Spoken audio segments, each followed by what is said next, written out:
오늘 본문의 상황과 우리 민족의 상황과 비슷하지 않나요? 느낌이?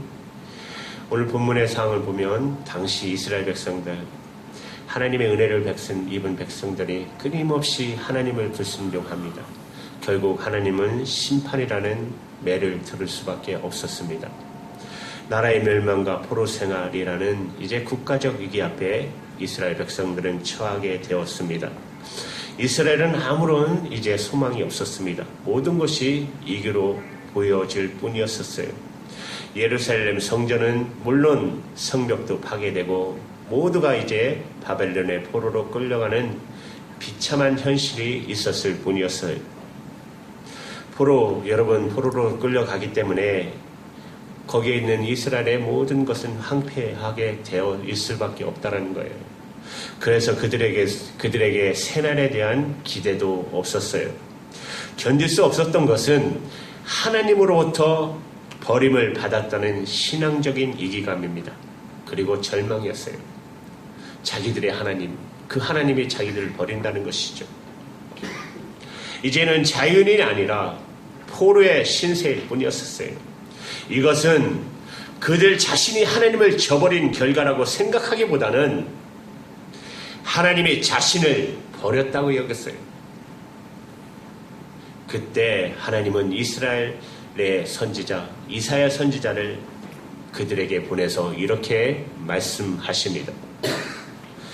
14절에 16절의 말씀에 너희의 구속자여 이스라엘의 거룩한 자 여호와가 말하노라. 너희를 위하여 내가 바벨론에 보내어 모든 갈대아 사람으로 자기들의 연락하던 배를 타고 도망하여 내려가게 하리라. 나는 여호와 너희의 거룩한 자여 이스라엘의 창조자여 너희의 왕이니라. 바다와 가운데 길을 큰 물 가운데 첩경을 내고, 다시 말하면 이스라엘 백성들이 옛날 출애굽했던 하나님의 그 기억만으로 사로잡혀서 하나님께서 자기들을 도와줄 거라고 생각했지만, 그런 하나님으로만 끝나는 하나님으로 생각했지만, 오늘 하나님이 이사야 선지자를 통해서 이렇게 말씀하세요. 내가 너희를 애굽에서 홍해를 가르고 건져내었다. 지금 너희는 뭐라고요? 과거의 추억에만 사로잡혀 있다. 그러면서 하나님이 말씀하는 말씀이 이전 일을 기억하지 말라는 거예요.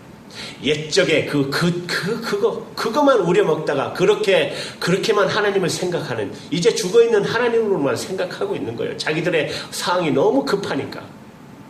옛적 일을 생각하지 말라. 하나님이 보라, 이제 내가 뭐라고요? 새 일을 행할 것이다. 전에는 홍해를 갈랐으나 이제는 광야의 사막에 길을 내겠다. 강물이 흐르게 할 것이다. 하나님은 위기로 끝나게 하지 아니하시고 고난을 축복으로 바꿔 주시겠다는 거예요. 이제 너희들이 포로로 가지만 포로로 귀환시키며 예루살렘 성전을 회복하고 재건하게 하는 역사를 행하시겠다는 것입니다. 여러분, 오늘 주어진 우리의 현실도 마찬가지 아닙니까? 선명하게 보이지 않는 현실, 마치 사막이나 광야 같지 않습니까? 우리 민족을 보면 지금 그러한 것 같아요. 선명하게 경제적인 위기를 통감하지 못하는 것 같아요. 더 어떻게 보면은 무릎 꿇고 하나님 앞에 더 가까이 나가야 되는데 더 어떻게 보면은 그쪽으로 더 몰고 가는 것 같아요. 그럴 때가 아닙니다. 정말 우리 크리스찬들부터 우리 정치인들이 회개하고 주님 앞에 서야 돼요. 아직 그럴 단계는 아니잖아요, 우리 민족이. 물론 위기를 극복하는 건 하나님이시겠죠. 광야, 그렇잖아요. 선명하게 보이지 않는 현실은 마치 광야나 사막 같지 않습니다. 그러나 하나님께서 뭐라고요? 내가 너희와 함께 하리라고 말씀하십니다. 광야의 길을 내겠고요, 사막의 생수의 강을 흐르게 하시겠다고 오늘 분명하게 말씀하세요. 18절의 말씀에 너희는 이전 일을 기억하지 말며 옛적 일을 생각하지 말라. 여기서 말하는 이전 일과 옛적 일은 과거에 좋지 않았던 일을 말하는 거예요. 여러분, 과거에 좋지 못한 일은 최대한 빨리 잊어버려야 하셔야 됩니다. 그 줄을 끊어버리지 못하면 행복한 인생을 살 수 없습니다. 사람들은 저주를 무서워합니다. 그런데 어떤 사람이 나를 저주하는 것이 아닙니다. 알고 보면 내가 나를 저주하고 살고 있는 것입니다. 내가 과거에 좋지 못했던 기억을 끊지 못하는 것이 최대의 저주입니다. 그런데 누가 그 기억을 끊어주죠? 내가 끊는 것입니다. 하나님을 믿는 믿음 안에서 내가 끊는 것이에요. 내가 끊기만 한다면 하나님의 자녀인 우리를 아무도 저주할 수 없어요. 그러므로 과거에 좋지 못한 일들을 기억을 끊는 것은 내가 새로운 인생, 넉넉한 인생을 살기 위해 필수적인 것이에요. 여러분 공동체 생활을 하다 보면 사소한 일로 인해 섭섭할 수 있어요. 서로 의견이 맞지 않을 때도 있어요. 다툼이 있을 수 있어요. 그래서 섭섭함을 많이 느끼는 사람이 있을 수 있어요. 정말 섭섭한 경우도 있겠지만 대부분 그냥 넘어갈 수 있는 일도 있습니다. 오히려 섭섭함을 자주 느끼는 분이 문제인 경우가 많어요. 공동체 안에서 사실 사람은 되게 부족하지만 그러면 악한 존재는 없어요. 그래서 공동체 안에서 인간관계를 하다 보면 되게 좋은 기억들이 훨씬 많잖아요. 우리는 그 기억을 간직하면서 무엇인가 섭섭하다고 느끼는 일들을 지워나가는 지혜가 필요합니다. 우리가 생각을 조금만 달리하면 섭섭한 일보다 고마운 일이 훨씬 많아요. 매사를 섭섭하지 않게 보기로 작정하는 것이 그래서 중요한 것입니다. 중국 사람들은 그런 게 있다며요. 우리 어르신들이 하는 말 있잖아요. 중국 사람들은 원수를 갚기 위해서 쓸개를 씹는다, 갚을 때까지는 다른 거 먹지 않고 그런 말이 있잖아요. 그렇게 하면 안 돼요. 끊어버리셔야 돼요.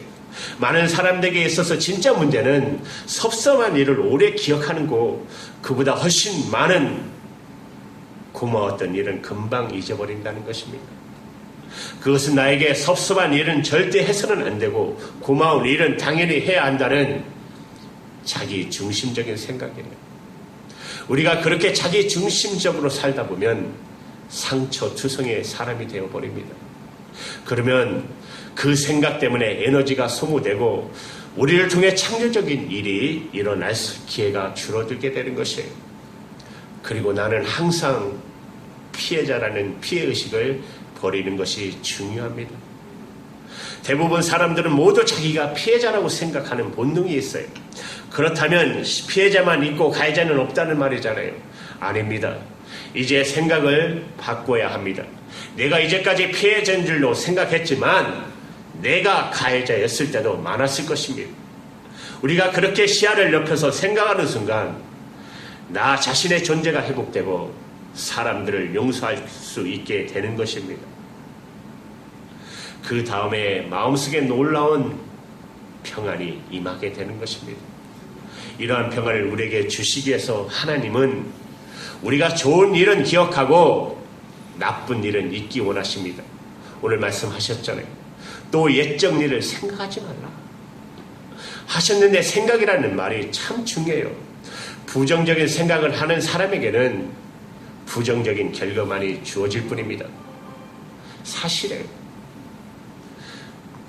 성공을 기대하며 사는 사람에게는 성공이 주어질 것입니다. 미움을 생각하는 사람은 자신이 먼저 상처를 받게 되어 있어요. 누군가를 사랑하는 사람은 사랑을 얻게 할 것입니다. 하나님과 함께 전진해 나가야 되는데 그 앞을 가로막고 있는 것이 무엇이죠? 옛적 일을 생각하지 말라고. 옛적 일을 생각하지 말라는 것. 하나님이 함께 계심을 기억하라는 것이에요. 그러면 어떻게 새 일이 생기죠?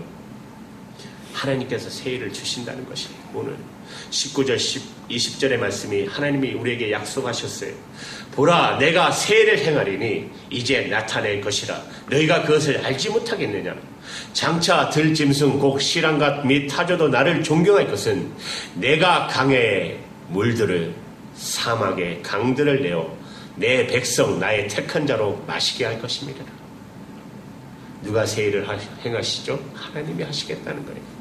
인생은 강야 같고 사막과 같잖아요. 그러나 하나님께 함께 하시는 인생은 절대 그렇지 않습니다. 하나님은 강야의 길을 내시고 사막의 강을 내시는 하나님이십니다. 그처럼 하나님께서는 우리에게 풍성한 약속을 약속하셨어요. 여러분, 하나님이 약속하신 이 약속을 믿으며 사시기 바랍니다. 18절 여러분 뭐라고요? 옛적 일을 기억하지 말라. 그 기억하지 못할 수 있는 유일한 것은 여러분이 결단하셔야 돼요. 하나님의 약속을 믿는 믿음이 필요해요. 그래서 여러분, 이전에 있었던 일의 경험과 그림자를 믿지 마십시오. 하나님 안에서 자녀에게 주어진 약속을 믿으십시오. 때로 하나님을 앞세우고 나가도 실패할 수 있습니다. 사실입니다. 그러나 그보다 더 중요한 사실이 있어요. 하나님은 우리의 실패까지도 멋지게 활용하신다는 사실이에요. 하나님은 우리의 어려움 속에서도 반드시 길을 열어주시고요, 우리의 심령에 풍성한 축복을 허락하신다는 거예요. 과거 안 좋은 경험 여러분 참고하십시오. 참고는 해야지 반성할 수 있지 않습니까? 과거의 안 좋은 경험을 믿으면 의심 많은 인생이 되는 것이에요. 경험을 의심으로 발전시키는 사람은 여러분 불행한 사람입니다. 반대로 과거 좋은 경험은 내일의 믿음으로 발전시키십시오. 그런데 과거의 경험보다 더 중요한 것은 여러분 하나님의 약속입니다. 하나님은 말씀을 통해서 우리에게 희망찬 새해를 약속하셨어요. 그처럼 하나님의 약속을 철저히 신뢰하며 내일의 믿음을 가지고 사는 사람이 여러분 행복한 사람이 되는 것입니다. 우리는 믿는 만큼 행복할 수 있고 평안할 수 있는 것이에요. 그리고 믿음 있는 사람은 감사하며 살 수 있습니다. 그리고 감사하며 사는 사람은 누구보다도 평안과 기쁨이 넘치는 사람일 것입니다. 여러분, 기도하는 사람도 시험에 빠질 수 있고 몸을 불사르도록 충성하고 헌신하는 사람도 시험에 빠질 수 있지만 감사하는 사람은 절대로 시험에 빠지지 않습니다. 제가 배운 게 이거예요. 여러분, 제 신앙에서 가장 배웠던 하나님 앞에 은혜가 이거였어요. 제가 가장 어려울 때도 감사가 터져나갔어요. 제가 정말 죽을 것 같은 힘든 일이 생겼을 때도 마지막에 나왔던 것은 감사했습니다. 하나님 그래도 생명이 있게 해주셔서 감사합니다. 내 모든 거 다 걷어가신다 해도 나에게 이 주신 이 생명만 있으시면 하나님 이것으로 난 감사합니다. 그때 하나님께서 역사하시는 것을 너무나도 많은 것을 저는 경험했어요. 그래서 제가 저에게 주어질 때 어려운 일이 오면은 저하고는 딱 항상 하나예요. 하나님 그래도 감사해요. 그래도 감사해요. 난 이해하지 못하겠지만 그래도 감사해요. 하나님. 여러분 감사하시기 바랍니다. 감사하는 사람은 절대로 시험에 빠지지 않습니다. 그러면 감사하면 산다는 것이 얼마나 소중할까요? 그런데 어떤 사람이 감사할 수 있죠? 하나님의 약속에 대한 확고한 믿음을 가지고 내일을 생각하며 사는 사람이 감사할 수 있는 것입니다. 하나님은 언제나 우리에게 새로운 일을 행하고자 하셔요. 새로운 일의 결과는 형통함과 풍성함의 축복입니다. 이 약속을 믿고 하나님의 새 일이 나를 통해 행해지도록 준비하는 믿음의 사람 되시기를 축복합니다. 새날을 바라보시기 바랍니다. 새해를 빨리 시작하십시오. 성공의 비즈니스에 신화적인 사람이 있습니다. 영국의 노스 차일드가 미국에서 사업을 확장할 때 부사장을 불러서 질문합니다. 미국의 대규모 지사를 설립하고자 하는데 자네는 떠날 준비가 되었는가? 부사장은 심각하게 생각한 후 한 보름 정도가 걸릴 것 같습니다라고 대답합니다. 또 다른 지사장을 불러서 같은 질문을 해요. 자네는 떠날 준비가 되어 있는가? 그 사람이 생각하면서 그는 4일 정도 걸릴 것 같습니다. 이 모든 대답에 성이 찾지 않았던 노스 차일드는 장래가 촉망되는 병사원을 불러서 같은 질문을 던집니다. 그랬더니 그 사원은 활기차게 대답해요. 회장님, 저는 이 순간만을 기다려왔습니다. 당장 떠나겠습니다. 과연 여러분은 누구를 선택하시겠습니까? 이 젊은 사원이 바로 샌프란시스코의 최대에 갔고 올렴 줄여되었어요. 여러분, 기회는 아무에게나 주어지는 것이 아닙니다. 하나님께서 열어주시는 내일을 기대하고 마음으로 준비하는 자에게만 주어지는 것이에요. 그런 사람에게 하나님은 회복의 기회를 주시고 도약의 기회를 주시는 거예요. 여러분, 우리는 절망을 희망으로 바꿀 수 있습니다. 그 비결은 하나님께서 여시는 새날을 바라보는 가운데 하나님께서 이끌어 가시는 새해를 믿는 믿음 안에서 확신하며 기대하는 사람에게 주어지는 거예요.